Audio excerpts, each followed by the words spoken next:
Hello, everyone.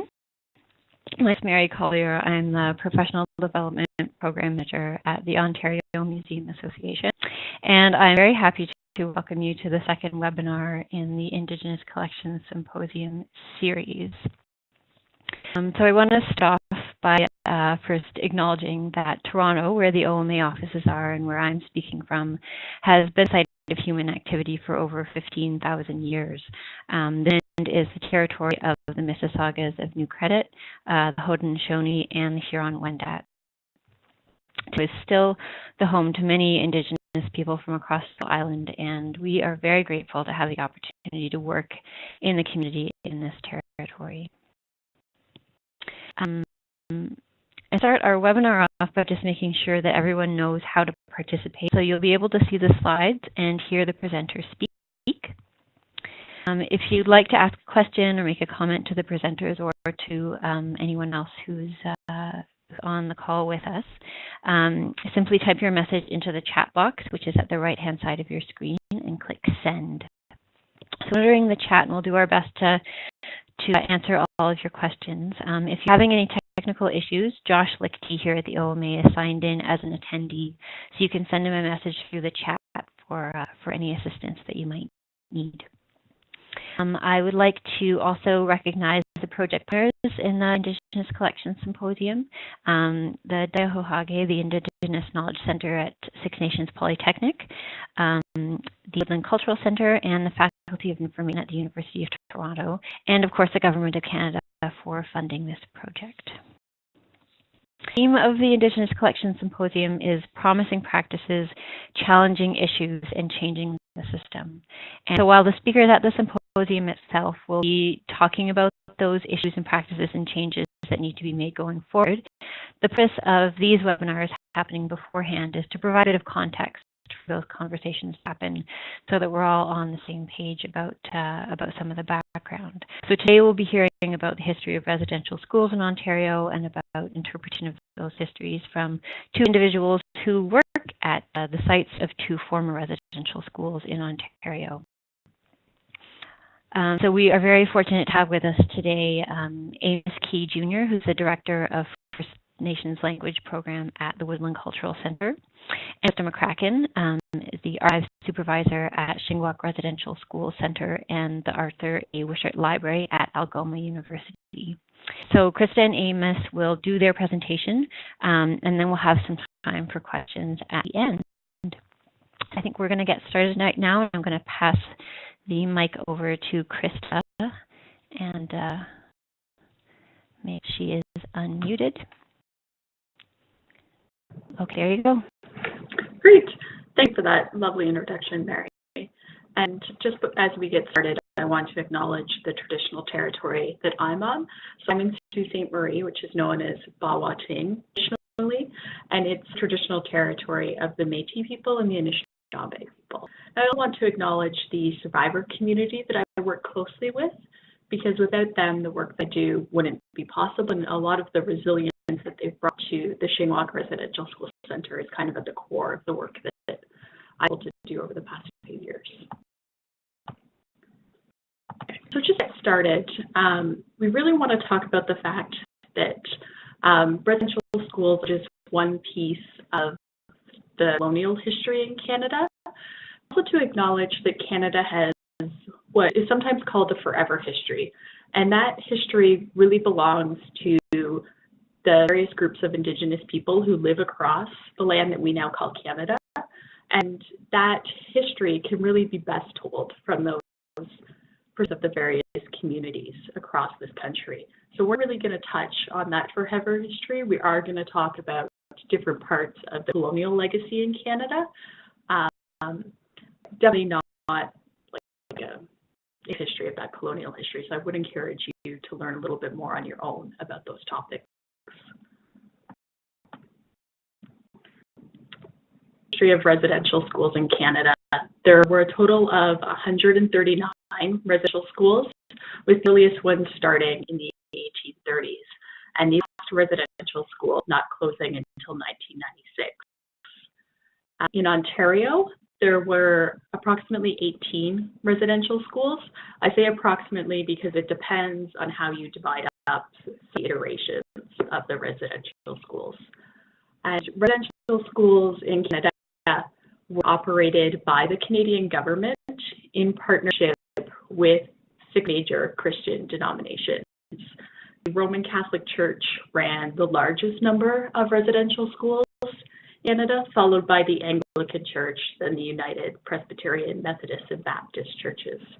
And upwards of 150,000 First Nation, Inuit, and Métis children attended these schools. And the residential school system lasted for 7 generations of Indigenous humanity, or over 150 years. So its impacts are still being felt today. And why we're talking about residential schools is because of those impacts.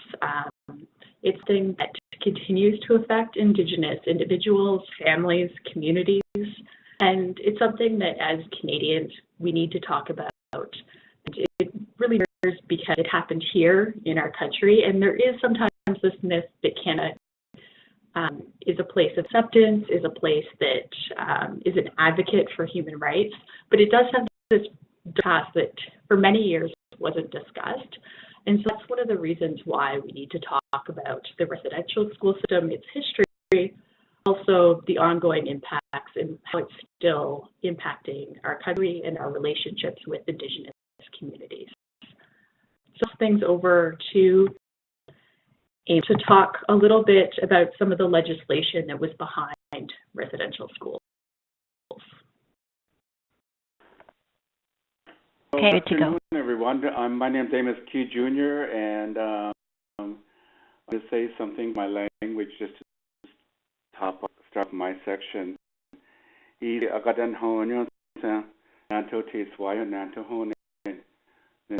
Webinar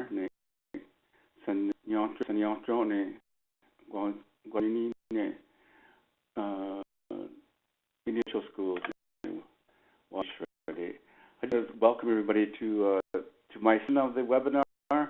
I'm here at Woodland Cultural Center, formerly the Mohawk Institute. And when I approach the topic or the theme on Indian residential school reconciliation, I always start I go from a chronological point of view to my end. So I always start out with this slide here about where it all began, and I know it began a little bit earlier than this. You could even go back to the term of eugenics, of course, because time in the 1800s there was this roaring interest in eugenics around the world, led by British, of course. Anyway, about creating the BCs, I suppose. But anyway, so John A. Macdonald, the first Prime Minister of Canada, of course, really in the House of Commons the need to create residential schools, and this is classic quote: "When the school is on a reserve, the child lives with his parents who are savages, and though he learn to read and write, his habit, training, and mode of thought are Indian, simply a savage who can write." So this was the context in 1880s, and this was up by Sir John A. Macdonald, and as you know, the national dream. So he, alongside this, he went on to look at building a great railway across Canada, in which did similar themed things to move Indigenous people along that railway. Lots of testimony on that as well. The other proponent of the Indian residential school is of course the poet laureate Duncan Campbell Scott, as he became Deputy Minister of Indian Affairs, and his policy in the 1920s, saying that I want to get rid of the Indian problem. Our objective is to continue until there's not a single Indian in Canada that has been absorbed into the body politic. By taking out of the child, there will be no Indian question. But through the years and through legislation that the Indian Act culminated with the White Paper in 1969, the Liberal Policy White Paper, paper, which sought to end Indian status and terminate all agreements with the federal government, treaties with the Crown. So that's pretty pervasive, that tone, that theme to get rid of Indian problems per se.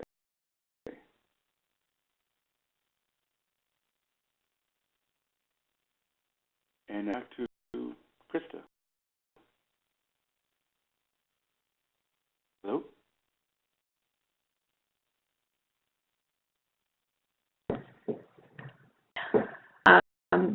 So as Amos was saying, like there's a very long history of government policy, government legislation directly impacting the lives of Indigenous people in Canada and directly impacting the administration of residential schools. So the first missionary-operated school opened in Quebec in the 1620s, so a really, really long history. The 1800s is when you really got the explosion of the industrial school model, the residential school model in Canada. The mechanic school became the Mohawk Institute in Brantford, Ontario, and that's the school that Amos is associated with through the Woodland Cultural Centre. Similarly, in the 1830s, the earliest beginnings of the Shingwauk residential school started in Sault Ste. Marie, that being the residential school that Algoma City and the Shingwauk residential school are part of now. And the missionary community or the church community were really heavily involved in the early establishment of residential-style education. Quite often, missionary schools were established before the government became involved, particularly in the 1600s and up to the mid-1800s. It wasn't after that that the government became involved in the formal administration of the school. So get into more formalized government policies in the 1840s. So the Bagot Commission recommended agricultural-based residential schools. And really throughout the residential school system, up until even about the 1950s, most of the residential schools followed what was known as the industrial school. And that model had students attending residential schools, and they would be in class for half a day, and they would work around the school half a day. So if you were a boy at a residential school, you were probably working on a farm, doing carpentry, doing other manual labor, sometimes back-breaking manual labor. If you were a female at the residential school, you were probably being trained for domestic work, so doing cooking, cleaning, working in the laundry.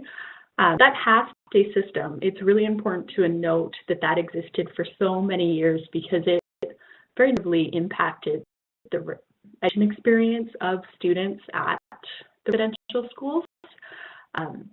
Part of it was that the student class for half a day, so they weren't learning the same amount of information, the same quality of information as students in the regular school system.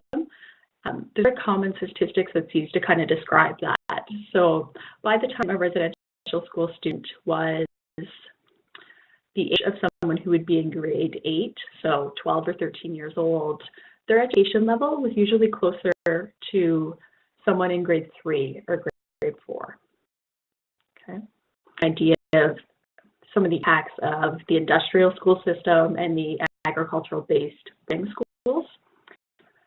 You can see that the Constitution Act of Canada and the Act for the Gradual Enfranchisement of Indians is eroding Indigenous rights in Canada at the same time that the residential school system is starting.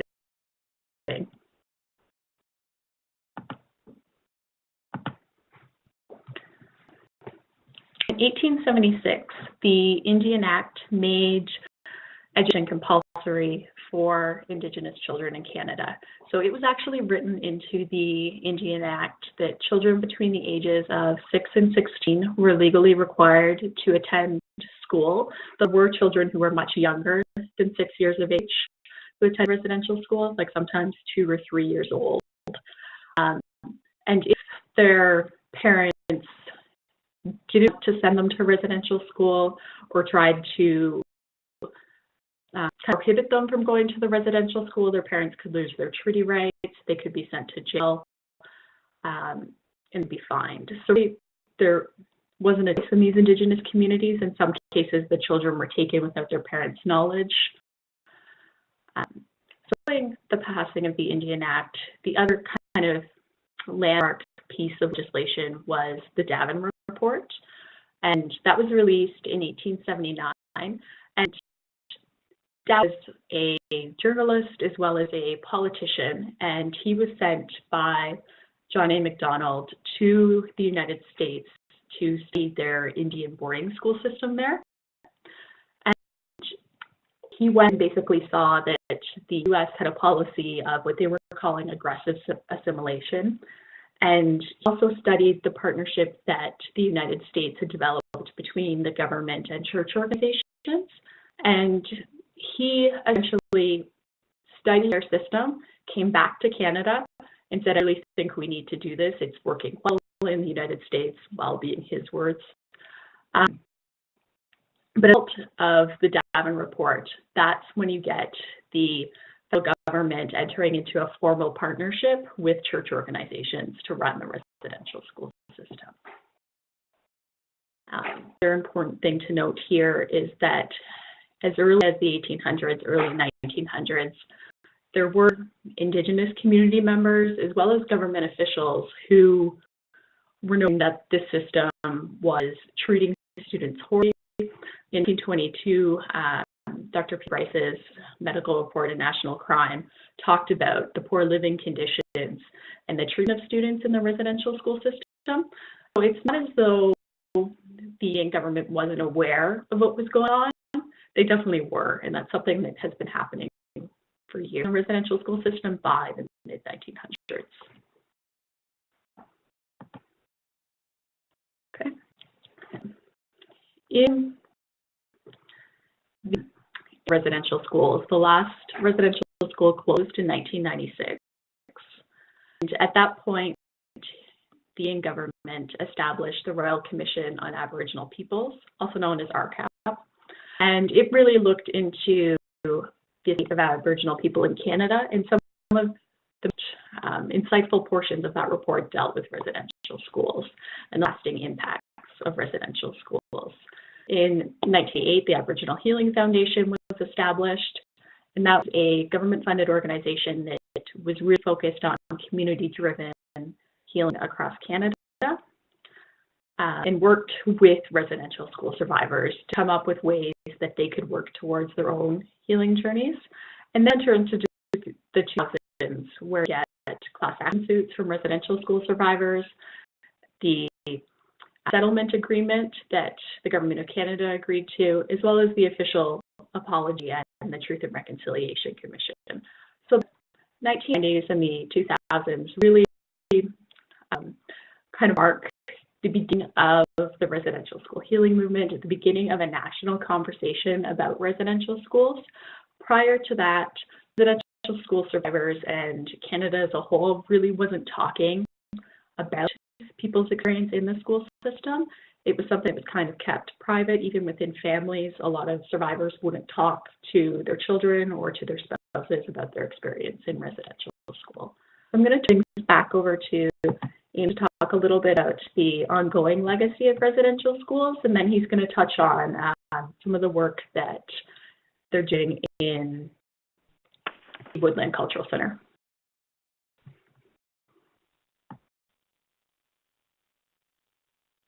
So there's been a greater at the Woodland Cultural Center to look at the Mohawk Institute as a sort of museum interpretation center, and they're up there from 1831 to 1970.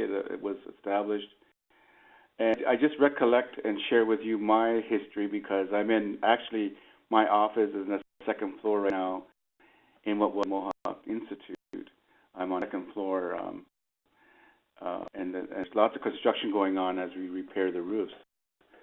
So with a few raindrops and a few trash cans to catch the rain, that's what changed the momentum here at the Woodland Cultural Center. Up to this point, we're we were a library in this building and a language department, which I head up, and the finance department, and we had rentals to businesses of some office space.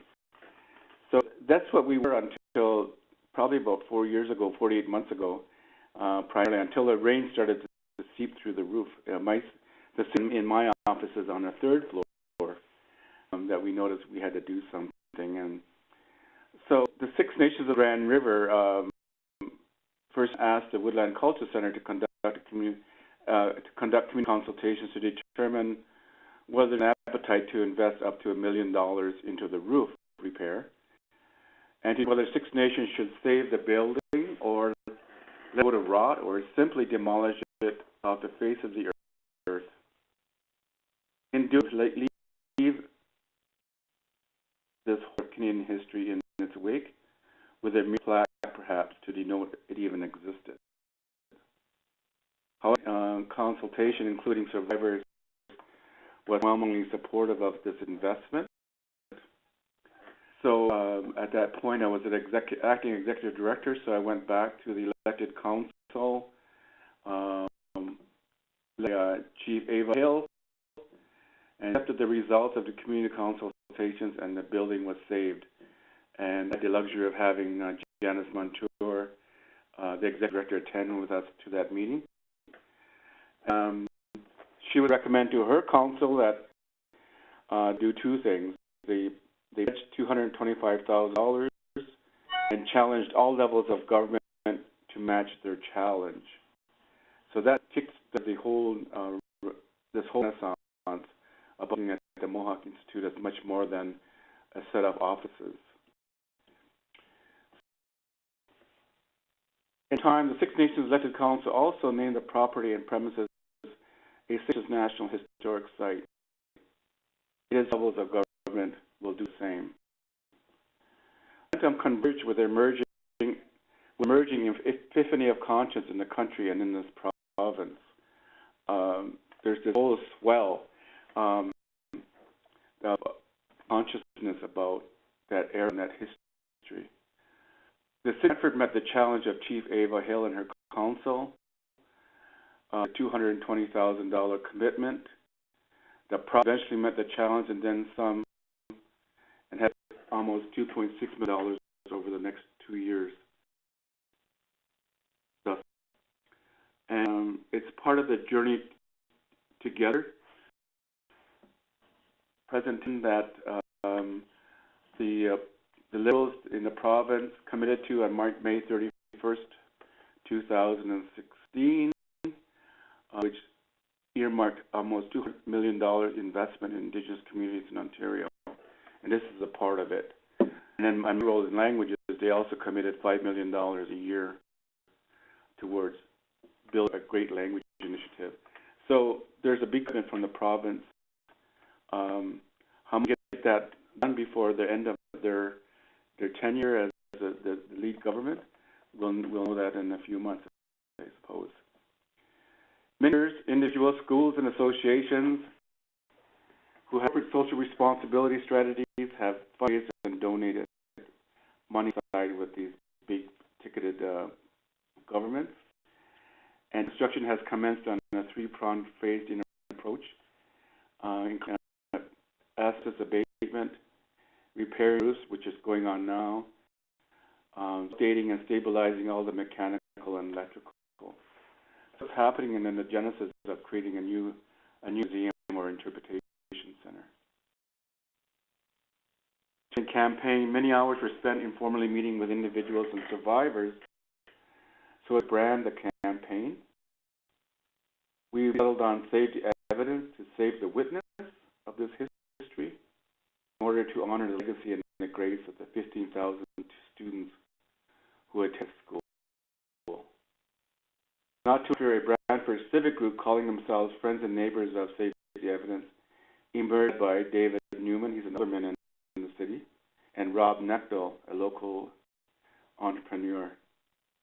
They and his volunteers to support the effort and take themselves on this history, a place right in their backyards in the city of Brantford here.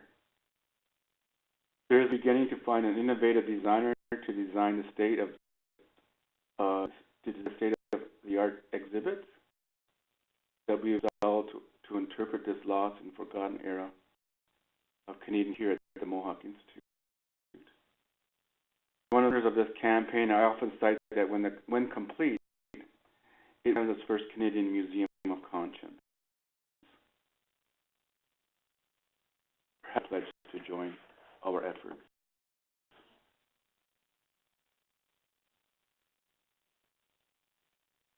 There's a committee also established by community members and survivors of the Mohawk Institute. They call themselves the Mohawk Institute Commemoration Committee.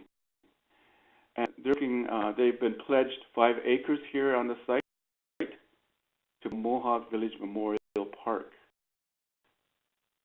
Their fellow and former students addressing reconciliation and taking action. They have deep community support with property being allocated on the property, as I mentioned, and they now begun the long fundraising campaign for their project.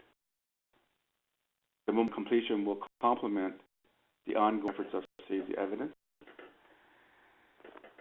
At this time, in tandem, education and group tours have increased probably 100-fold of the site for the last 36 months. I would even say 48 months. In Indian resident schools, Indian school history is included in a new mandatory education philosophy and mandate of the Ministry of Education and Epiphany of Conscience. That countless conversations and the real calls for action, Truth and Reconciliation Commission last in 2015. So that is converging and intersecting, and we're all out and it's creating a great momentum. Over to Krista. Okay, thanks, Amos.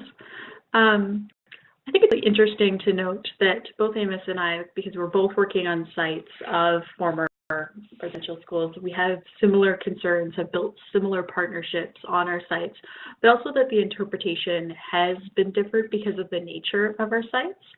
So the Shingwauk Residential School operated on its current site from 1874 until 1970.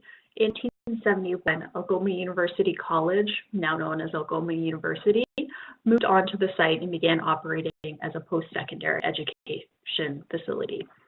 So as new faculty came to Algoma University in the 1970s, particularly one faculty member that I work closely with now, Don Jackson, so remembers very vividly coming up to this building and kind of seeing, oh, it's a really old building. I wonder what it was before it was a university. And when he started talking to other administrators, other faculty, students at the institution, no one really had a good answer. A few people said, oh, it used to be an orphanage. A couple people said that's where they placed all the Indigenous children in town. But no doubt, instead, it was a residential school. It wasn't until Don connected with local First Nation communities and the survivor community associated with the Shingwauk Residential School that he began to learn about the history of the site. So by the 70s, you have this growing awareness of the history of the Shingwauk Residential School and a desire to teach about that history and also to preserve it in some way. In 1981, the first Shingwauk reunion was held. The picture on this slide is actually of the survivors who attended this reunion and their family. And when they were planning this reunion, they really didn't know how many people would show up, what the conversation would be like, but there was a desire to allow former students from Shingwauk School to come back to the site and begin to talk about their experiences. They thought maybe 50 people will show up for the event. They had over 350 people, and that really was the beginning of a conversation around schools and around how to preserve the history of the Shingwauk School. Pretty significant to note that this was happening in the 1980s, which predates the national conversation around residential schools, around that healing movement that I was talking about earlier that didn't happen until the 1990s. And also, as part of the 1991 reunion, that's actually how the archive or museum portion of the site was started, because many people came to that reunion with memories they wanted to share. So we have a lot of audio and video recordings from that, and people also showed up with photographs and documents they wanted to share about their experience at residential school and about the history of the school. And so it really has been a grassroots community-based effort to preserve the history of this site. And since the 1980s, that effort has really expanded. We're now a repository for material relating to residential schools all across Canada, not just specific to the Shingwauk school. Okay. The unique things about the Shingwauk residential school site is the fact that we are a university located in a former residential school building. We're the only university in Canada that's located in a residential school building. And some over the year have really come from the idea of trying to balance the desire of the residential school survivor community with the goals and desires of a post-secondary institution. So for many years, I was actually afraid to brand itself as what they're calling like an Indigenous institute. They didn't want to be known as the former residential school building. So it's a lot of difficult internal conversations and a lot of working there to build good relationships with the survivor community. Talk through how do we teach about residential schools, how we talk about which is essentially traumatic history within an educational space. Somebody like, how do you make a residential school building feel welcoming to current university students, but also while honoring the history of these spaces and honoring the survivors who are still here and are still part of our community and deeply connected to that space, and also to welcome the intergenerational survivors to the space. So some of it is involved really focusing on the idea of cross-cultural education. So who the Shingwauk Residential School is actually named after was a chief who lived in Garden River First Nation, and he had a vision of what he called teaching wigwams. And this vision really focused on the idea that his people could learn from white settlers, but the white settlers needed to learn from his people as well. And his goal was really to promote that sharing of knowledge, that coming together as a larger community, and to create cross-cultural education, essentially. The first principal of the Shingwauk Residential School actually worked really closely with the Shingwauk family to start that idea of cross-cultural education. And that's why the residential school is named after Shingwauk. However, as the Canadian government and the Anglican Church became more involved, that vision of Shingwauk was lost. But the idea of cross-cultural education is something that has come up over and over again at Algoma University, and it's something that we really kind of in the past 5 to 10 years have identified with strongly and realized that that's something that's at the core of Algoma University's identity and about how we teach about the Shingwauk Residential School. Some of it really has been at times. So things like making sure that all new faculty and all new staff are aware of the history of this site. For years, there wasn't a formal training process for new employees at Algoma University. So people will be working at school for years before they actually realized what the spaces they were walking around day after day were previously when they were a residential school. The other part is also making sure that the survivor community and the intergenerational survivor community are on campus and that they feel welcome there in that space and that they have opportunities to contribute to things like program development and events and making sure that the university is developing policies that are sensitive to its past as well as it's present-day Indigenous students, and it's present-day partnerships with Indigenous communities. Okay. Similar to what Amos was talking about, we conduct site tours a lot. So I personally probably do between 80 and 100 site tours a year. And for many people, when they come to the Shingwauk residential school site, it's the first time they're learning about residential schools. And everybody from grade 4 all the way up through post-secondary, and a lot of also personal development organizations, so things like social workers, legal clinics. And these not only walk people through the history of the Shingwauk residential school, takes them through the former school building, have a cemetery on site, as well as a chapel that was part of the original residential school. So we visit those as part of the tour and talk about the conditions in residential schools and what it was like to be a student there. They also emphasize the survivor perspective and the intergenerational survivor perspective. One of the things we try and do frequently is when we're having a school group in or a professional development group in, is we get a survivor or a intergenerational survivor to come in and talk to that group about their residential school experience. Because that living history is something that we think is really important. Shingwauk Residential School Center, where I work, we always talk about this idea that we're living an archive or a living history. And so the idea that residential school history is something that, yes, the residential school era has ended, it finished in 1996, but the impacts of that era are still being felt. There are people still alive that went to residential school.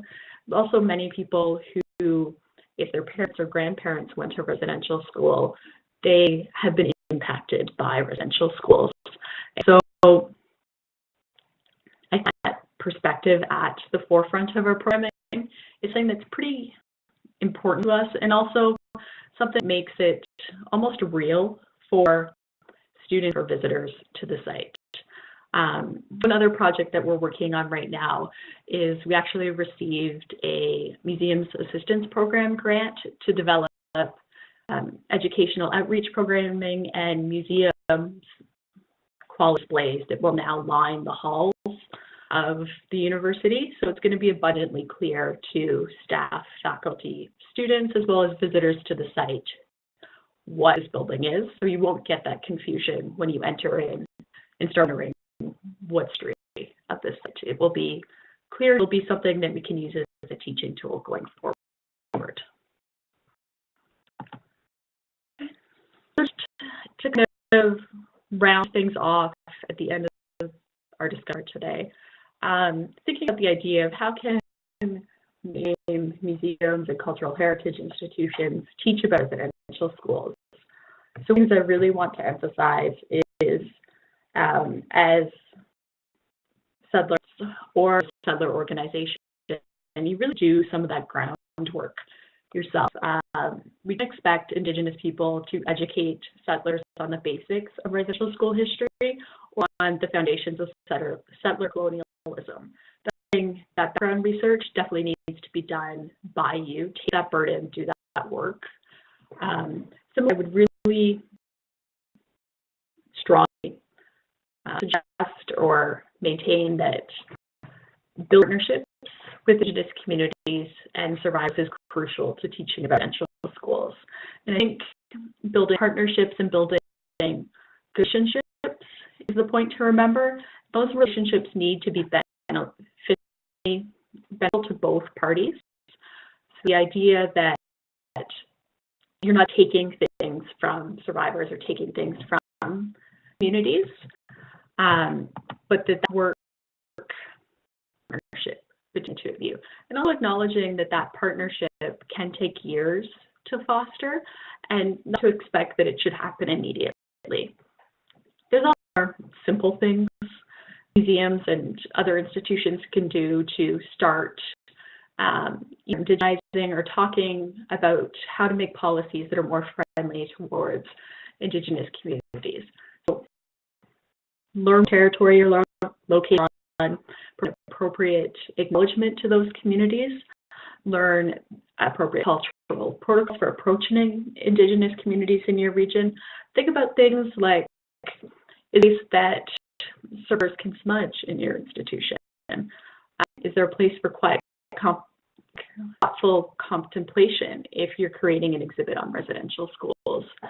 And I think one of the other larger pieces is just to generally think about how Indigenous history is being presented in your facility organization. So settler perspectives have really impacted our interpretation of Indigenous history for many, many years. And there's lots of different ways that we can work with Indigenous communities to integrate their perspectives, their history, their tradition, their knowledge into our local history narratives that we're showing in our museums. And so that's something I think that many organizations are trying to work towards right now. And I think it's something that when the symposium happens, we'll discuss as part of that as well. Just to close off, I really want to say thank you for listening to Amos today, and I think we're going to turn things over to Mary to kind of facilitate a question section. Yes, so thank you very much, Krista and Amos. I'm going to unmute you both at this point, and just let everybody know that if you have any questions for either of the speakers, and you can enter those into the chat section, which should be, excuse me, on the right-hand side of your screen. We have some time that we can about any of the questions or comments that you might have.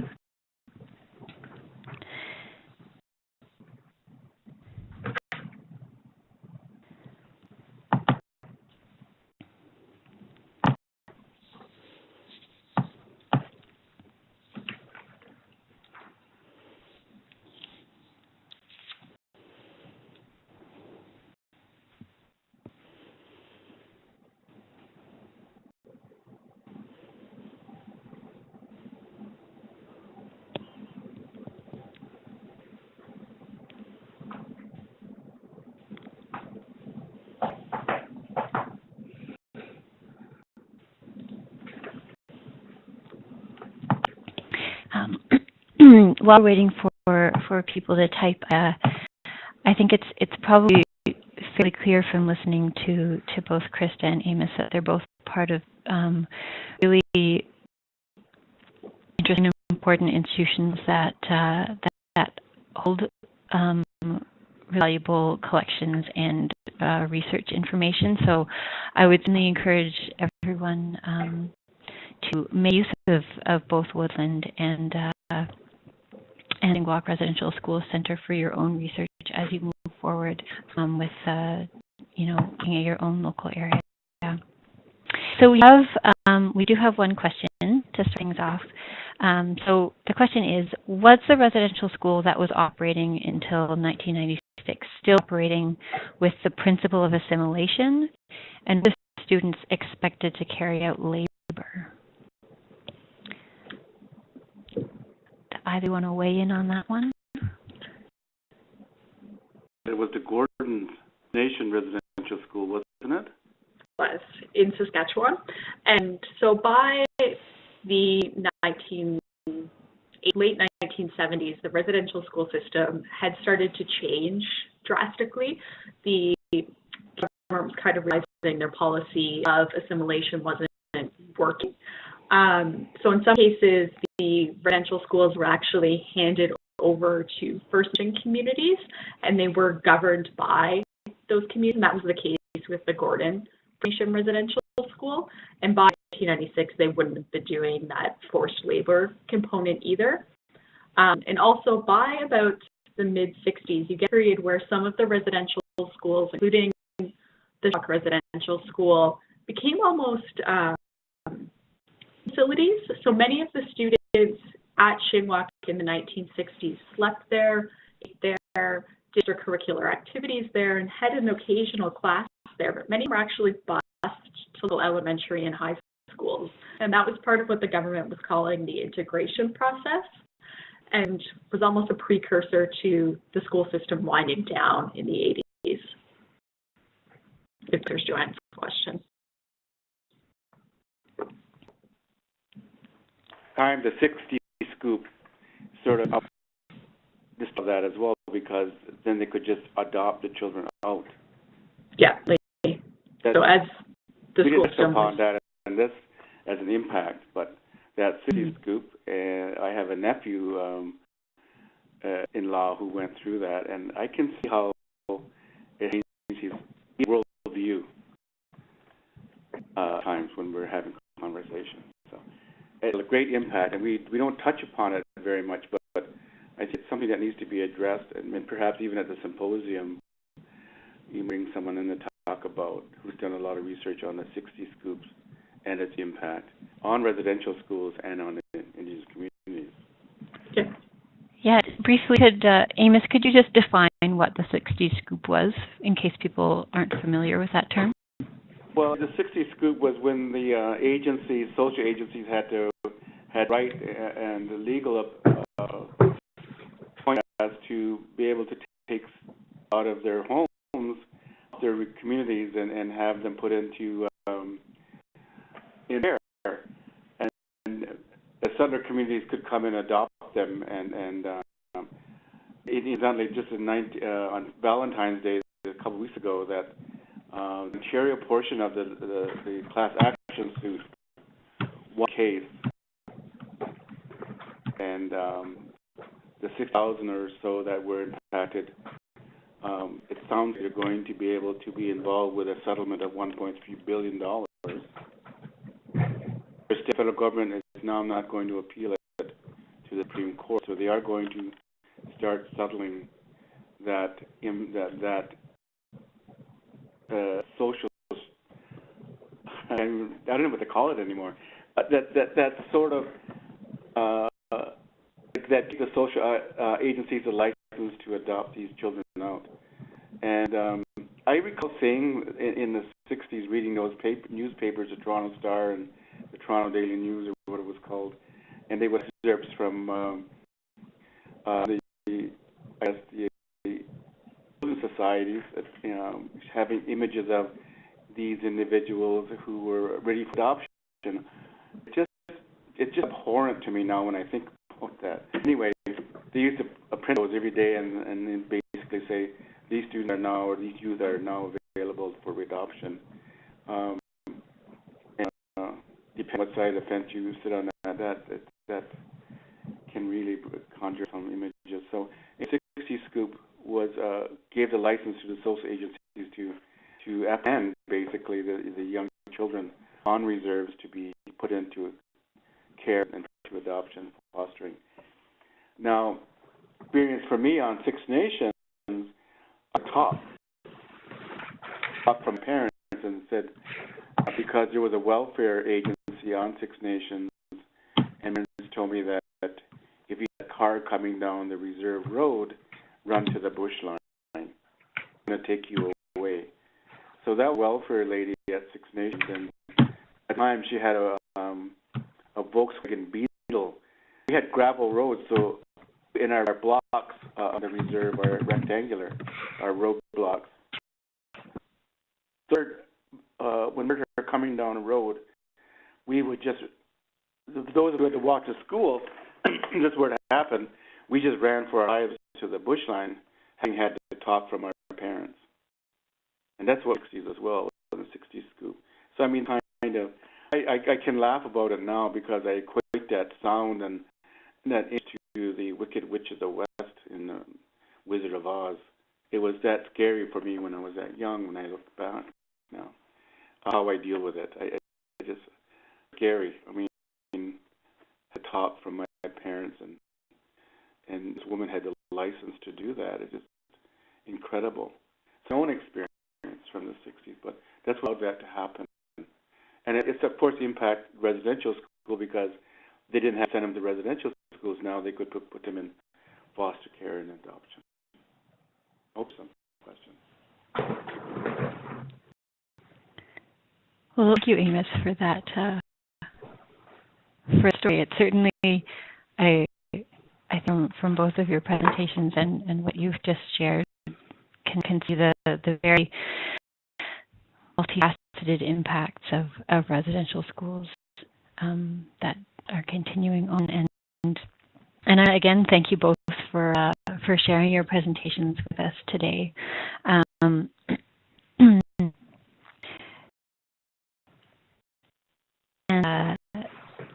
thank you everybody who joined us on the webinar for coming. And I also again recognize our funder, the Government of Canada, for their support of the webinar. So this pretty much wraps it up for today. So when you leave, you'll be directed to a short evaluation form, and if you could take a couple minutes to let us give us a bit of feedback, that is always very much welcome. As you can see on the slide, our next webinar still has a TBC next to it, but we'll let you know in advance when that will be happening, hoping to get that confirmed. Can I say one more thing? Yeah, absolutely. I said to everyone, this history is so broad and so deep. I think we're just now touching, like, it's like an iceberg, right? I think we're just teaching the top of it. I'm up there at the University of Toronto as another side thing that I do, but I'm teaching a course on reconciliation, and there's information on the web, and my students take a dive when we talk because we can do so in a class, much more than this hour we have here. So there are lots of perspectives we can consider. So this is just a touch. Even we're doing here at Woodlands, I just touched the top of what we're doing here. There's innovation going on here, and there's so much leadership here. We have a full fundraising campaign, and even the education department, what they do with the tours. I mean, they could have their own webinar about how they approach this. I think I just need everybody to do deeper diving into this, and I would ask that you might, and this is my shameless commercial today, you could attend, if you're near Toronto, the Kent Monkman Show at the University Art Museum, 15 Kings Circle. It's a provocative show by one of our best current visual artists, and it's really provocative. It embraces this very well, and I hope that you might want to take that in. It's there till March 4th, and as I said, provocative and challenging. And the piece he's installed there, some of them are 8 by 10 feet, to stand back and take a moment just to witness what he's portraying by the history of Canada, and including residential schools.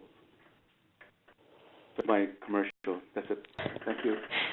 For the tip, actually, I have just been told that we have a couple of other questions that I wasn't actually able to see, but I can now. So one question for Amos. What are some of the plans and ideas for the Mohawk Institute once the structural work on the roof is finished? As I said, I know, having talked to my executive director, they are looking now for a very innovative designer to begin to design and with concepts of what the installations will look like, the exhibits. I hope they'll be multi-dimensional, and it's going to be very visceral because students or attendees will be able to walk through with sort of a sound bite of what happened in each of the rooms, perhaps, what the room is used for. That's what I'm hoping. I mean, with the technology now, it can be very innovative with the exhibits. And I know even some of the third floor construction or reconstruction, they're finding little tidbits of physical culture there, so they'll be able to showcase some of that, what the students had hidden away and the cracks in the walls. So that's going to be interesting as well to see what was found there. So I think there will be a tour of the facility, of what it was like existed as a residential school. So that's what I'm hoping will happen. I'm a community member in the Woodland Cultural Center, so that's I'm thinking about that, and everybody talks about what it could be. And I have to reiterate the fact that the survivors are very much interested and involved with the plan, from saving the building to even creating their own memorial garden to complement this new interpretation center. Does that answer the question? So thank you. We do another question as well. Start a comment. So thanks for the very interesting talk. Hearing the histories of the developing modern recognition of this damaging system is interesting, as hearing the Canadian idea came from America's system of aggressive assimilation. Is there a movement in America towards recognition of and moving towards healing? I guess a question for either of you. The only indication I got was I was dancing at a powwow, and someone pointed me out to someone from the Kyle School, and came and we talked, said that they were now beginning a process to, I guess, read the Carlisle School, and because the Native Americans went to that school, is right in the East Coast, so now beginning to look at as well. And I don't know whether they're taking their lead from Canada. I hope they are, and they're beginning the process now to re-examine that history over there. That's all so far.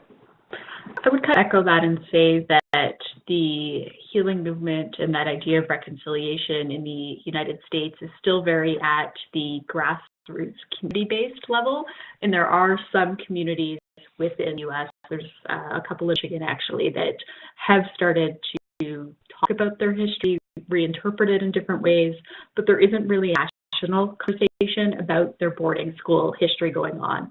And even if you talk to historians in the United States or just average Americans, there isn't the same level of awareness of what the boarding school system was in the U.S. that there is in Canada currently. So I think we're definitely ahead in some ways around that reconciliation and education piece.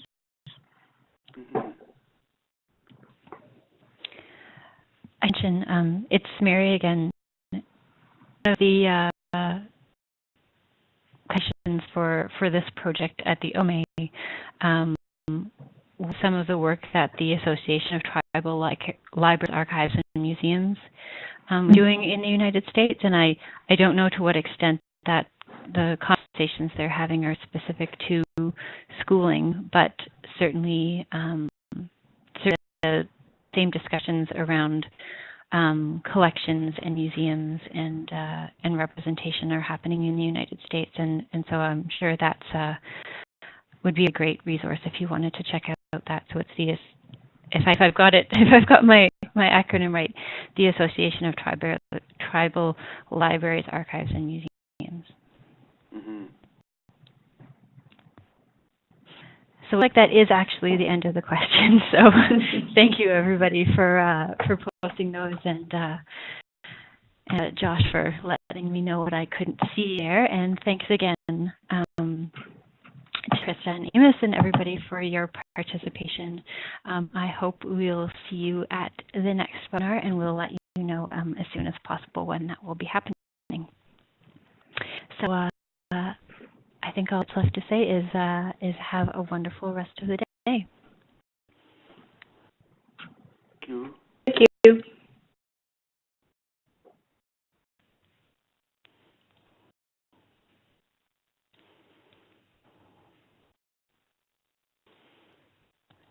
Mary?